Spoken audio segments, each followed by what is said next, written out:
लक्ष्मी, माँ काली और माँ सरस्वती तीनों एक साथ भ्रमण से लौटी तो उन्होंने सभी देवी देवताओं को चिंतित देखा। ब्रह्मदेव, देवी लक्ष्मी, देवी काली और देवी सरस्वती तीनों देवियां आ चुकी हैं। अब हमें इन्हें अपनी समस्या बता देनी चाहिए। अच्छा हुआ अब तीनों लौट आई। स्वर्ग लोक पर खतरे के बादल मंडरा रहे हैं। अब स्वर्ग लोक की रक्षा आप तीनों देवियों के द्वारा ही हो सकती है। परंतु बात क्या है? आप सब इतने चिंतित क्यों हैं? हमारी चिंता का कारण ब्रह्मदेव का वरदान है। वही वरदान जिसके कारण आज विनाशासुर स्वर्ग पर अपना राज्य स्थापित करने के लिए सभी देवताओं को परेशान कर रहा है। विनाशासुर? आपने उसे क्या वरदान दे दिया ब्रह्मदेव कि वो स्वर्ग पर अपना अधिकार प्राप्त करने का साहस कर बैठा? देवी काली, विनाशासुर ने कई वर्षों तक मेरी तपस्या की, जिससे प्रसन्न होकर उसने मुझसे अमरता का वरदान मांगा। परंतु मैंने उसे ये वरदान देने से मना कर दिया और कोई और वरदान मांगने के लिए कहा। मैंने उसके कहे अनुसार ये वरदान दिया कि उसकी मृत्यु केवल शरीर से लाचार, मस्तिष्क से मंद बुद्धि तथा धन से वंचित मनुष्य के द्वारा ही होगी। इसी कारण विनाशासुर घमंड में आ गया है। हम चाहते हैं कि आप पृथ्वीलोक पर एक ऐसे मनुष्य की तलाश करें जिसमें ये तीनों कमियां हों, जो सभी बातों के लिए किसी दूसरे पर निर्भर हो।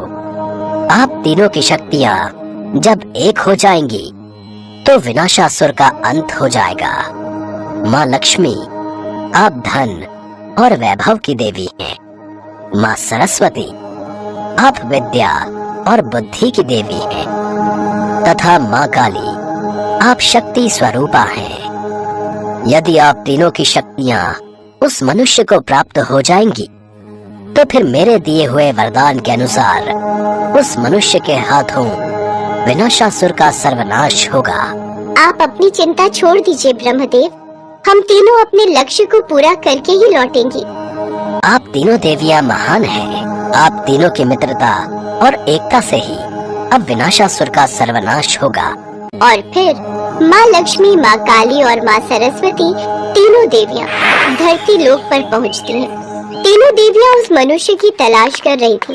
उन्हें कोई भी ऐसा मनुष्य दिखाई नहीं दे रहा था। चलते चलते वो एक बहुत ही छोटे से गांव में पहुंची। वहाँ पर कुछ औरतें पानी भर रही थी और एक बूढ़ी औरत को पानी भरने के लिए रोक रही थी। अरे काकी, तुमने कौन सा घर पर रोटी सब्जी बनानी है? हमें तो घर पर काम होते हैं, हमारे तो बाल बच्चे हैं। पति काम पर जाते हैं, इसलिए हमें समय पर पानी भरना होता है। हाँ काकी, तुम्हारे घर पर तो बस एक अपाहिज बेटा ही है जो सालों से बिस्तर पर पड़ा हुआ है। उसका दिमाग देखो, कोई होश ही नहीं है। कुछ भी बोलता है। कितनी कोशिश कर ली तुमने, पर वो तो बिस्तर से ही नहीं उठा। आज अगर वो ठीक होता तो तुम्हें इस उम्र में बिठाकर खिला रहा होता। पर तुम्हारी किस्मत सचमुच बहुत खराब है कि तुम इस उम्र में भी ये दुख देख रही हो। औरतें पानी भरकर चली गई और उस बूढ़ी औरत की आंखों में आंसू आ गए। तीनों देवियों ने अपना रूप बदल लिया। लगता है हमारी तलाश पूरी हो गई है। हमें विनाशासुर का संहार करने वाला मिल गया है। तीनों देवियां उस बूढ़ी औरत के पास जाती हैं। काकी, हम बहुत दूर से आए हैं। क्या आपके घर में हमें कुछ खाने का और थोड़ी देर विश्राम करने का अवसर प्राप्त हो जाएगा? मेरे घर में? मेरा घर तो बहुत टूटी फूटी झोपड़ी है। क्या आप तीनों वहाँ विश्राम कर पाओगे? अगर कर सको तो मुझे कोई ऐतराज नहीं है। यही सामने ही मेरी झोपड़ी है। हाँ हाँ, क्यों नहीं, हमें तो कुछ देर विश्राम ही करना है।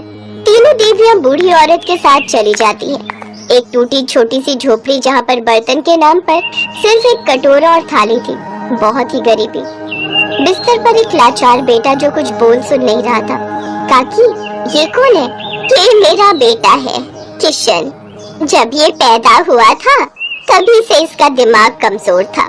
फिर धीरे धीरे इसका शरीर भी लाचार हो गया। मेरे पति के स्वर्गवास के बाद हमारे ऊपर बहुत दुख संकट आ गए। पहले गरीबी से परेशान थी, उस पर मेरा बेटा, मेरा किशन इस हालत में है। बूढ़ी औरत रोने लगती है। तीनों देवियां अपने रूप में आ जाती हैं। अपने सामने तीनों देवियों को देखकर बूढ़ी औरत हैरान रह जाती है। तीनों देवियां अपना सीधा हाथ उठाती है और उसमें से एक एक दिव्य ज्योति निकलकर किशन के ऊपर पड़ती है। किशन उठकर खड़ा हो जाता है और तीनों देवियों को प्रणाम करता है। मैं धन की देवी हूँ, मैं तुम्हें धन संपत्ति प्रदान करूंगी। मैं बुद्धि की देवी हूँ, मैं तुम्हें बुद्धि प्रदान करूंगी। मैं शक्ति की देवी हूँ और मैं तुम्हें शक्ति प्रदान करूंगी। आप तीनों देवियों की जय हो। मेरा किशन ठीक हो गया, मेरा बच्चा ठीक हो गया। आप तीनों देवियों ने मेरे बच्चे को फिर से नई जिंदगी दी है। किशन, तुम्हें विनाशासुर का संहार करना है। हमारी दी हुई शक्तियों के द्वारा ही तुम उसका संहार करोगे। तीनों देवियां किशन को सब कुछ समझा देती हैं। उसके पश्चात किशन देवियों के साथ विनाशासुर के समक्ष पहुंचता है। विनाशासुर किशन को देखकर हंसने लगता है। ब्रह्मा जी के दिए हुए वरदान के अनुसार मेरा वध आप सबको पता ही होगा, उसी के द्वारा होगा जो शरीर से अपाहिज, गरीब और शक्तिहीन होगा। हमने ऐसा ही व्यक्ति तुम्हारी मृत्यु के लिए ढूंढा है। किशन में ये तीनों कमियां थी जिनकी पूर्ति हम तीनों की शक्तियों से मिलकर हुई है। हमने किशन को धन, संपत्ति, बुद्धि तथा शक्ति तीनों प्रदान की है। अब तुम्हारा अंत निश्चित है। तीनों देवियां किशन को एक त्रिशूल देती है और किशन उस त्रिशूल से विनाशासुर को मार देता है। सभी देवी देवता तीनों देवियों पर फूलों की वर्षा करने लगते हैं। किशन को अपना आशीर्वाद देकर तीनों देवियां अंतर्ध्यान हो जाती हैं। किशन अपने घर वापस लौट आता है। अब माँ लक्ष्मी, माँ सरस्वती और माँ काली तीनों की कृपा से किशन और उसकी माँ सुख से अपना जीवन व्यतीत करने लगते हैं। तीनों देवियों की मित्रता की सभी देवता खूब प्रशंसा करते हैं, क्योंकि दुख और सुख की हर घड़ी में तीनों देवियां एक साथ एकजुट होकर सृष्टि की रक्षा के लिए कार्य करती हैं। कहते हैं जिस किसी पर भी माता लक्ष्मी की कृपा हो जाए, उसके जीवन में फिर कोई परेशानी नहीं आती। माता लक्ष्मी स्वास्थ्य, संतान, धन, वैभव तथा सौभाग्य प्रदान करने वाली देवी हैं। वो जब किसी मनुष्य पर अपनी कृपा दृष्टि डाल देती हैं, उस मनुष्य का जीवन सफल हो जाता है। ऐसी ही एक पौराणिक कथा के अनुसार माता लक्ष्मी ने नौकरानी बनकर एक माली के घर में बरकत की और उसके परिवार को खुशियों से भर दिया। एक बार की बात है, भगवान विष्णु का मन शेषनाग पर बैठे बैठे बहुत उदास हो रहा था। उन्हें धरती पर घूमने की इच्छा हुई और वो अपनी यात्रा की तैयारी में लग गए। स्वामी को तैयार होता देखकर लक्ष्मी माता ने भगवान विष्णु से पूछा, अरे स्वामी, आज सुबह सुबह तैयार होकर कहाँ जाने की तैयारी में हो? देवी लक्ष्मी, पता नहीं मन कुछ उदास है, इसलिए मैं धरती लोक पर भ्रमण करने जा रहा हूँ। हे देव, आप धरती पर भ्रमण के लिए जाएंगे तो आपके बिना मेरा मन भी नहीं लगेगा। क्या मैं भी आपके साथ धरती लोक पर भ्रमण के लिए चल सकती हूँ? ठीक है देवी लक्ष्मी, पर उसके लिए तुम्हें मेरी एक शर्त माननी होगी। तुम धरती पर पहुंचकर उत्तर दिशा की ओर नहीं देखोगी। ठीक है स्वामी, मैं धरती पर पहुंचकर उत्तर दिशा में नहीं देखूंगी। मुझे आपकी शर्त मंजूर है। भगवान विष्णु की इस शर्त से माता लक्ष्मी सहमत हो गई और प्रातःकाल होते ही माता लक्ष्मी और भगवान विष्णु धरती पर पहुँचे। उसी समय सूर्य उदय हुआ था। रात बरसात होकर हटी थी। चारों ओर हरियाली ही हरियाली थी। धरती की सुंदरता को देखकर माता लक्ष्मी अत्यंत प्रसन्नचित हुई और भगवान विष्णु को दिया वचन भूल गई। माता लक्ष्मी धरती को देखती देखती कब उत्तर दिशा की ओर देखने लगी, उन्हें पता ही नहीं चला। धरती का वातावरण देखने में कितना मनमोहक है और वो फूलों से भरा खेत। ये तो कितने सुंदर फूलों से सजा हुआ है। मैं ये फूल यदि तोड़ लूं? उत्तर दिशा में माता लक्ष्मी को एक बहुत ही सुंदर फूलों का खेत नजर आया और उसी तरफ से खुशबू के साथ बहुत ही सुंदर सुंदर फूल खिले थे। ये एक फूलों भरा हुआ खेत था। माता लक्ष्मी बिना सोचे समझे उस खेत में चली गई और एक सुंदर सा फूल तोड़कर ले आई। जब माता लक्ष्मी भगवान विष्णु के पास वापस आई तो भगवान विष्णु की आंखों में आंसू थे। ये देखिए स्वामी, कितना सुंदर फूल है। अरे स्वामी, आपकी आंखों में ये आंसू क्या हुआ? स्वामी, क्या मुझसे कोई गलती हुई है? बताइए स्वामी। देवी लक्ष्मी, आप मेरा वचन याद नहीं रख पाई। शर्त के अनुसार आपको उत्तर दिशा में नहीं देखना था और साथ ही साथ आपको ये भी सोचना था कि किसी की कोई भी वस्तु को कभी भी किसी से बिना पूछे नहीं लेना चाहिए। स्वामी मुझसे भूल हो गई, मुझे क्षमा कर दीजिए। देवी लक्ष्मी, आपने जो भूल की है उसकी सजा आपको जरूर मिलेगी। जिस माली के खेत से आपने बिना पूछे फल तोड़े हैं, ये भी एक प्रकार की चोरी है। इसलिए देवी लक्ष्मी, आप 3 वर्ष तक माली के घर में रहेंगी। इसके बाद मैं स्वयं आपको बैकुंठ वापस बुलाऊंगा। जैसी आपकी आज्ञा स्वामी। माता लक्ष्मी ने चुपचाप सिर झुकाकर वचन स्वीकार किया और भगवान विष्णु बैकुंठ लौट गए। माता लक्ष्मी ने एक गरीब लड़की का रूप धारण कर लिया। खेत के मालिक का नाम माधव था। माधव की पत्नी 2 बेटे और 3 बेटियां थी। सभी उस छोटे से खेत पे काम करके किसी तरह से गुजारा करते थे। खेत के पास ही माधव की झोपड़ी थी। माता लक्ष्मी माधव की झोपड़ी पर जाती हैं। माधव लड़की को देखकर पूछता है, तुम कौन हो और इस समय तुम्हें क्या चाहिए? मैं तुम्हारी क्या मदद कर सकता हूँ? मेरा नाम लक्ष्मी है। मैं एक गरीब लड़की हूँ। मेरी देखभाल करने वाला कोई नहीं। मैंने कई दिनों से कुछ भी नहीं खाया। मुझे कोई भी काम दे दो और मैं तुम्हारे घर का काम भी कर दिया करूंगी। बस मुझे अपने घर में एक कोने में आसरा दे दो। माधव बहुत ही अच्छे दिल का आदमी था। उसे लड़की पर दया आ गई। वो लड़की से बोला, देखो बिटिया, मैं तो बहुत ही गरीब माली हूँ।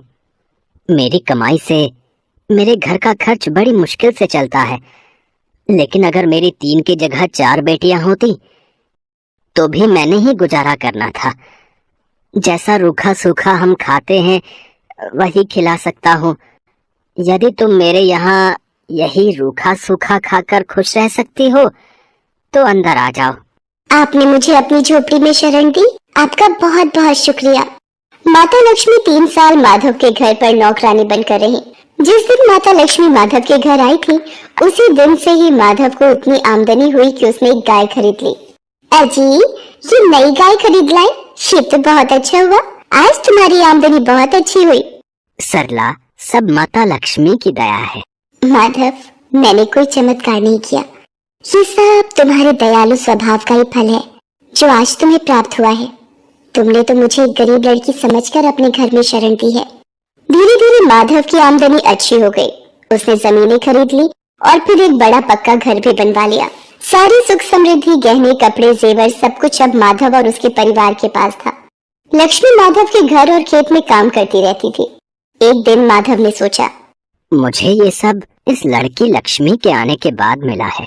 जब से ये मेरे घर आई है, मेरी किस्मत ही बदल गई है। माधव लक्ष्मी के बारे में सोच में ही था कि एक दिन जब वो अपने खेत से काम खत्म करके घर आया तो अपने घर के सामने द्वार पर एक देवी स्वरूप गहनों से सजी एक लड़की को देखकर हैरान रह गया। उसने ध्यान से देखा। अरे, ये तो मेरी मुंह बोली बेटी यानी लक्ष्मी है क्या? ये तो साक्षात माता लक्ष्मी है। सरला, सरला, बच्चों के साथ बाहर आओ। माता लक्ष्मी स्वयं हमारे द्वार पर आई है। माधव का पूरा परिवार बाहर आ गया। सब हैरान होकर माता लक्ष्मी को देख रहे थे। माता लक्ष्मी, हमें माफ करना। हमने अनजाने में आपसे अपने घर और खेत का काम करवाया। माता, हम आपको पहचान नहीं पाए। हमसे ये कैसा अपराध हो गया। माता, हम सबको क्षमा कर दो। माधव, तुम बहुत ही नेक दिल और दयालु व्यक्ति हो। तुमने मुझे आश्रय दिया, 3 साल तक अपनी बेटी की तरह रखा। इसके बदले मैं तुम्हें वरदान देती हूँ कि तुम्हारे पास कभी भी खुशियों की और धन की कमी नहीं रहेगी। तुम्हें सारे सुख मिलेंगे जिसके तुम हकदार हो। माधव को और उसके परिवार को आशीर्वाद देकर माता लक्ष्मी अपने स्वामी भगवान विष्णु के द्वारा भेजे रथ में बैठकर बैकुंठ चली जाती हैं। माधव और उसका परिवार हाथ जोड़कर माता लक्ष्मी का गुणगान करता है।